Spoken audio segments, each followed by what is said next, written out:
Nitwa Irakoze, ubu mfite umugabo n'abana 3, ariko imfura muri bo ntabwo ari iy'umugabo tubana, kandi tumaranye igihe kinini. Arankunda, nanjye ndamukunda, twembi tubiziranyeho. Uwo mwana atari uw'umugabo wanjye, gusa yandikishijwe mu bana kuko ni umwana nk'abandi.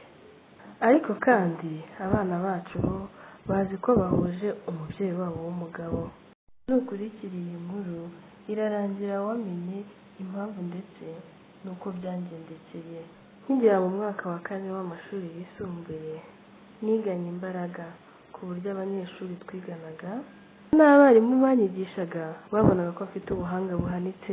Bidatinze ngera mu mwaka wa 5. Uwo mwaka nibwo mukuru wanjye yaje gushaka umugabo, maze nk'ibisanzwe ubukwe turabutaha. Yagiye ansura kenshi ku ishuri ari kumwe n'umugabo we, kugeza ubwo umugabo we yarasigaye aza kunsura wenyine. Ubwo nasozaga amashuri yisumbuye, nahise nsaba ababyeyi banjye uruhushya rwo gusura mukuru wanjye mu mujyi. Naramusuye mbere y'igihe kingana n'amezi 2, maze umunsi umwe nganira na mukuru wanjye arambaza ati, harya wambwiye ko ubonye amanota yo kwiga kaminuza wakwiga iki?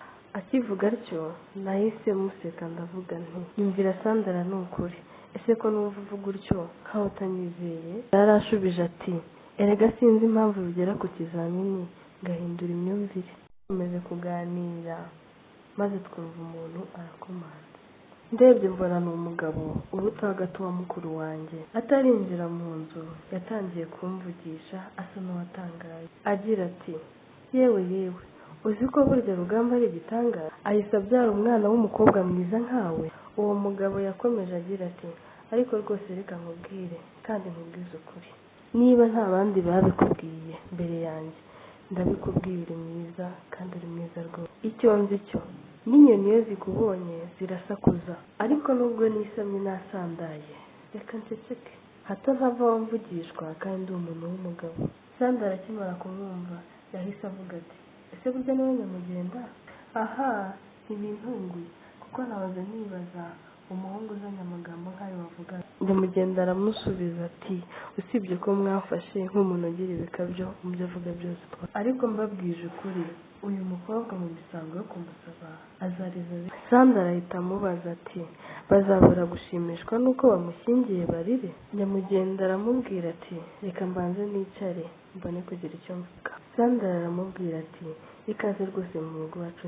Nyamugenda aramusubiza ati, nta kibazo masanzu umwana utamwanda, udafite indwara arwaye, mbese ni igitego gitandukanye n'ibitebajuru. Nyamugenda yakomeje agira ati, erega namurebye nibuka twaje kugusaba, bavuze ko uri mukobwa jana, gusa ndibaza niba uyu we batazavuga ko ari mukobwa gihumbi. Akivuga atyo Sandra yarasetse maze aramubaza ati, harya wambwiye ko umugore wamuterese igihe kingana iki?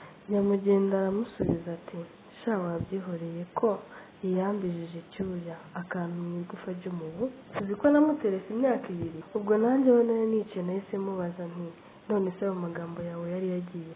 Arasubiza ati, njyewe namuterese imyaka 2 ancisha hirya no hino yaranze kunsubiza. Gusa iyo yambonaga n'undi mukobwa, umunsi ukurikiyeho uwo mukobwa namusanganaga ibipfu. Sandra yahise amubaza ati, none se ubwo byabaga byagenze gute? Nyamugenda atarasubiza twagiye kubona tubona umugabo wa mukuru wanjye yinjiye yarakaye, maze ahita avugana umujinya ati, erega muriyicariye nta soni, mwese nimunsohokere mu nzu.